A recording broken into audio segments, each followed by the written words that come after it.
Bonjour Éric Ciotti. Bonjour. Et bienvenue à la grande interview sur CNews Merci Europe beaucoup. 1. Vous êtes le président fondateur de l'Union des droites pour la République et député des Alpes-Maritimes. Nous allons parler dans quelques instants de ce qui est en jeu évidemment aux États-Unis, c'est le jour J.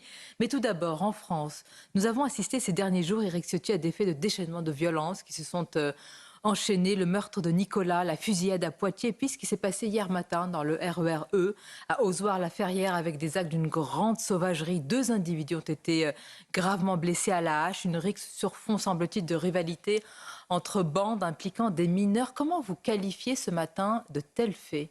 Ce qui s'est passé ce week-end de la Toussaint est tout simplement terrifiant. C'est une Toussaint orange mécanique. C'est une Toussaint qui est sombre parce qu'elle l'a tué. Elle a mis à feu et à sang le pays. On a vu de Rennes à Ozoir-la-Ferrière, en passant par Poitiers, et naturellement avec le meurtre de Nicolas à Saint-Péray. On a vu ce déchaînement de violence qui est insupportable et qui doit, au-delà de la condamnation, parce que la condamnation ne suffit pas, elle est impuissante, mobiliser une action extraordinairement déterminée. Nous devons engager une guerre contre les ferments de cette violence. Et derrière cette violence, ce déchaînement de violence, il y a quasi systématiquement le trafic de drogue. Et ce trafic de drogue doit mobiliser toutes les forces, toutes les énergies. Il faut engager une véritable guerre avec les moyens d'une guerre pour éradiquer ces trafiquants. On sait que ça aura des conséquences extrêmement violentes puisque ces trafiquants aujourd'hui tiennent des quartiers entiers. Il y a une économie souterraine de plusieurs milliards d'euros, peut-être 5 milliards d'euros aujourd'hui. Il y a des dizaines, peut-être des centaines de milliers d'emplois. Un jeune gagne avec le trafic de drogue 4 à 5, peut-être 10 fois plus qu'il gagnerait en travaillant. Est-ce que désormais... Donc s'attaquer à tout ça, ça va mettre à mal des intérêts, Certes. Il y aura des réactions et il faut se préparer à ces réactions. Il faut un quoi qu'il en coûte sécuritaire aujourd'hui. Quoi qu'il en coûte sécuritaire, Éric Ciotti, la guerre également, c'est ce que dit quasiment mot pour mot le ministre de l'Intérieur, Bruno Retailleau. Est-ce que c'est l'homme de la situation? Puis après, nous viendrons sur les actes. Les mots, je les partage intégralement. On les a toujours tenus ensemble. Moi, je dis très clairement que je soutiendrai le ministre de l'Intérieur, le gouvernement, dans toutes les actions qu'il conduira pour la sécurité. Mais je suis... Permettez-moi de le dire, au-delà de ce soutien que je revendique et que j'affirme, je dis si les actes sont au rendez-vous, nous les soutiendrons. Mais je suis quand même très, très sceptique. Vous savez, on avait un débat pas plus tard que jeudi, c'était l'examen des propositions de loi du Rassemblement national à l'Assemblée nationale, soutenu par notre groupe, le groupe UDR. Hein, et on a porté ces propositions de loi, on les a votées. Il y avait 2 propositions de loi essentielles. Le retour des peines planchées. C'était pourtant la mesure de Nicolas Sarkozy. Ce que souhaite d'ailleurs Bruno Retailleau. Le retour de la double peine. Mais non, c'est pas ce qu'a souhaité Bruno Retailleau, parce que le gouvernement était là. Monsieur Migaud était là. Il y avait l'adjoint, le ministre délégué à la sécurité, monsieur Daragon.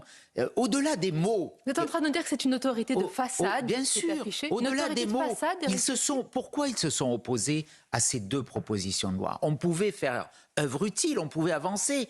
Qui peut nier que pour un étranger délinquant, et aujourd'hui on voit qu'en prison, il y a 25% d'étrangers, sans parler des Français d'origine étrangère. Donc au moins un quart des places en prison. Il y a près de 80 000 détenus. On a donc aujourd'hui pas loin de 20 000 détenus étrangers en prison. On a cette sous-capacité carcérale. Si on disait à ces personnes, tu commets un délit en France, donc tu violes finalement le contrat qui a été passé avec la France, tu n'as plus rien à faire dans notre pays parce que les lois qui régissent le vivre ensemble dans une société ont été franchies. Là, c'est pour les étrangers, mais ceux qui sont français et en particulier mineurs. C'est, semble-t-il, le cas pour ce qui s'est passé, par exemple, dans le RER E. Est-ce qu'il y a plus que jamais nécessité, dites-vous, de responsabiliser les parents? Est-ce que vous demandez le rétablissement de la loi que vous aviez fait voter d'ailleurs en 2010. Naturellement. Elle a été abrogée en Elle a 2013. été abrogée par les socialistes. C'était la première mesure des socialistes, comme s'il n'y avait pas d'autre urgence. Familiales. Cette loi permettait de responsabiliser les parents. À l'époque, c'était notamment pour lutter contre l'absentéisme scolaire, parce que derrière aussi ce comportement qui touche de plus en plus de mineurs, on voit bien, il y a des contrats d'homicide qui sont passés avec des mineurs de 15 ans, mais c'est terrifiant. Il y a l'affaissement de l'école de la République aussi. Il y a l'affaissement des valeurs familiales. Tout cela ayant été attaqué par une certaine gauche qui s'est attaquée à l'éducation, qui s'est attaquée à l'autorité, qui s'est attaquée à l'autorité parentale. Et j'avais voulu responsabiliser les parents. C'était une loi de 2010. Il faut la rétablir. Monsieur Macron, je l'ai demandé à plusieurs reprises, on a défendu des propositions de loi, on a déposé des amendements, ils se sont toujours opposés. Mais je reviens quand même, pourquoi le gouvernement s'est opposé aux peines planchées et pourquoi le gouvernement s'est opposé à la double peine? Le ministre de l'Intérieur... Parce que ça venait de chez nous semble-t-il, c'est voilà, ça, donc c'est pour des raisons purement politiques. Mais ils ne le feront jamais parce qu'ils sont prisonniers dans cette majorité totalement ahurissante de leur alliance électorale avec l'extrême gauche. N'oublions jamais. Vous allez quand même dire que Bruno Retailleau a la même politique peu ou prou que l'extrême gauche aujourd'hui. Je ne dis pas ça, mais en tout cas, ceux qui soutiennent Bruno Retailleau ont été élus grâce aux voix de l'extrême gauche. Et des voix de notre famille politique ont voté pour l'extrême gauche. C'est pour ça que je suis parti. C'est pour ça que je dis aujourd'hui, on ne peut plus rester dans ces mêmes codes, avec les mêmes personnes qui nous ont mises dans cette situation. Et vous dites qu'il faut engager la guerre. Ceux qui ont le courage doivent renverser la table. Oui, alors, il faut une véritable guerre. Renverser la table, par exemple, face au narcotrafic, un magistrat marseillais, il n'y a pas longtemps, a dit que la guerre était en passe d'être perdue. Bien sûr, et il a raison. On le voit tous les jours que cette guerre, elle est perdue parce que la violence gagne du terrain. Elle se propage partout sur le territoire, dans les villes moyennes, dans les villages. Quel territoire est aujourd'hui épargné? C'est la loi de la violence qui est en train de prendre le pas sur la loi de la République. Que faut-il, et ça, alors, c'est insupportable. Quoi qu'il en coûte, Éric Ciotti, est-ce qu'il implique, par exemple, d'envoyer l'armée, nos militaires dans certains territoires, et pour faire quoi? De la dissuasion ou de l'intervention? Moi, je ne l'exclus pas. Aujourd'hui, il y a des forces militaires, forces sentinelles, il y a 7 à 10 000 militaires qui participent à des opérations de sécurisation. Elles pourraient le faire dans les quartiers, mais la priorité, c'est à la police et à la justice de rétablir l'ordre républicain. Pour cela, il faut arrêter avec la communication. Ce ne sont pas les CRS qui vont régler les problématiques du trafic de drogue. C'est la police judiciaire. Or, aujourd'hui, on assiste à un démembrement de la police judiciaire. On a désaffecté beaucoup de policiers à ces missions.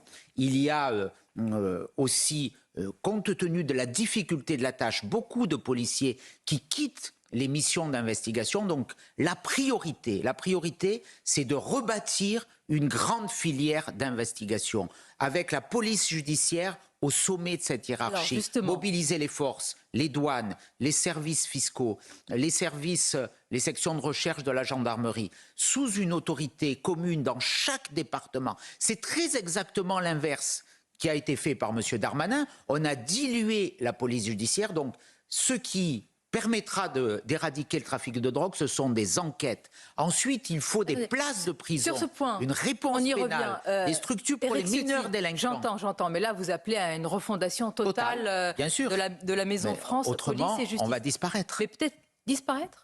La France est menacée dans ce qu'elle est. De disparition. Un État de droit. L'État français pourrait s'effondrer.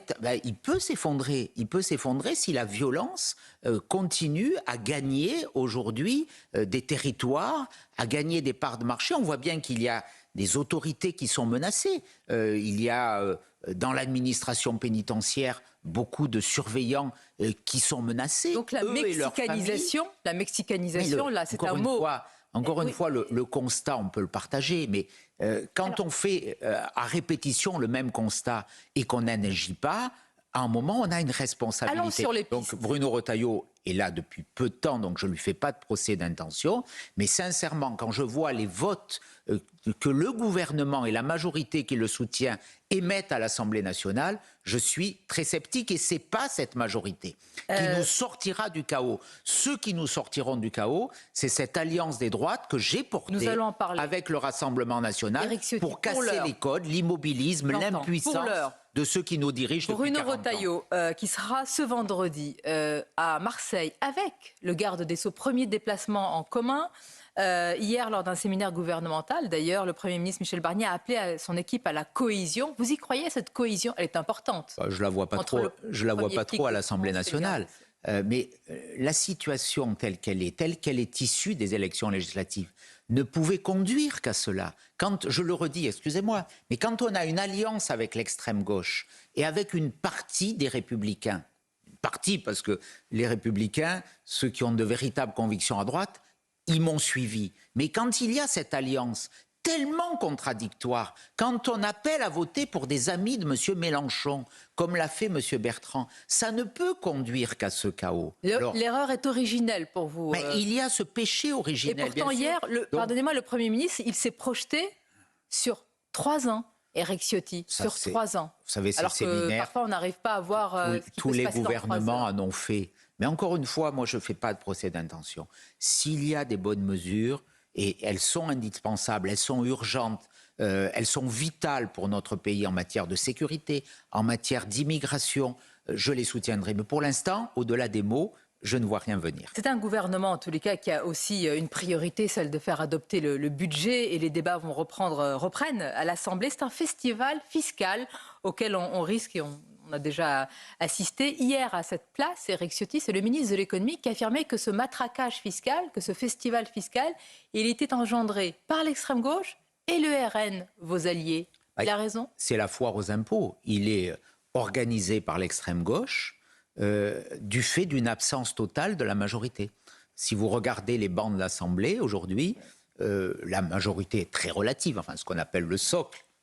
Les macronistes, en gros, sont absents. Ils sont absents. Ils sont en théorie autour de 200. Il y en a 20-30 Comment vous analysez ça dans l'hémicycle. Pourquoi ? Parce que je crois qu'ils veulent laisser se développer ce sentiment de chaos porté par l'extrême gauche pour justifier leur augmentation fiscale à eux. Je rappelle que le gouvernement a présenté un budget avec 30 milliards de hausse d'impôts et de charges. C'est le choc le plus violent en matière fiscale depuis 1981. Mais c'est l'un des déficits les plus importants aussi auxquels nous faisons face. Pour réduire le déficit, il y avait une autre méthode, c'était diminuer les dépenses. Or, les dépenses continuent d'augmenter. 2,1% du PIB d'augmentation des dépenses. Ça veut dire que l'État continue à dépenser. Ne pas augmenter les dépenses et normalement ne pas surtout augmenter les taxes et les impôts. Absolument. Reconnaissons que vous avez une nette différence avec le RN sur ce sujet, qui pourrait être taxé de gauche. On peut avoir des nuances, mais ce procès sur la gauche, il est dépassé. Moi, j'ai vu qui a demandé la diminution, par exemple, des impôts de production. C'est un amendement du Rassemblement national sur la CVAE. Donc arrêtons aussi de laisser croire qu'il y a cette dérive. Non, je vois plutôt une attitude de responsabilité. Bien sûr qu'on a des différences. Je n'ai pas voté pour l'abrogation de la réforme des retraites parce que, compte tenu de l'évolution démographique, ça me paraissait inopportun. Bien sûr que je souhaite qu'il y ait beaucoup moins de charges qui pèsent sur les entreprises et sur les Français qui réussissent. Parce que arrêtons de prendre pour cible les Français qui réussissent. C'est cette idéologie de gauche qui, quelque part, a gangréné notre pays. On le voit sur l'autorité, mais on le voit aussi sur l'économie. Éric Ciotti, on va conclure notre interview sur CNews et Europe 1. C'est le jour J, bien sûr, aux États-Unis. Vous ne faites pas mystère de votre soutien à Donald Trump. Que répondez-vous à l'argument du chaos, de la violence, de l'éruption de violence associée au candidat Trump? Est-ce que l'Amérique risque de basculer, quel que soit le résultat d'ailleurs, dans l'inconnu? Moi, je regarde nos intérêts. Et vous savez, ce qui se passe aux États-Unis, malheureusement, arrive très souvent, 4 ou 5 ans après, en Europe et en France. On a eu l'arrivée du wokisme, terrifiant, avec les démocrates, qui explique aussi beaucoup de nos problématiques. On a l'immigration de masse, qui a été multipliée par 5 avec les démocrates. L'immigration irrégulière, c'était 500 000 passages sous Trump, 3,2 millions sur Biden et Kamala Harris. Et puis, il y a aussi la paix. Est-ce que quand Donald les républicains... Trump, pour vous, est l'homme de la paix. Quand les républicains étaient au pouvoir, qui a apporté les accords d'Abraham au Proche-Orient, qui étaient sur le point d'aboutir à une paix historique?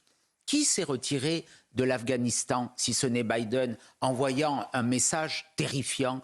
Et qui a laissé prospérer la guerre en Ukraine? Vous dites ce matin que celui qui est capable aujourd'hui de... économiquement de la faiblesse de l'Europe. Celui qui est capable de régler les conflits, régler en tous les cas, ou peut-être trouver un accord en Ukraine et au Proche-Orient, c'est Donald Trump. Je pense qu'il a plus d'atouts et de capacités à le faire que les démocrates l'ont fait.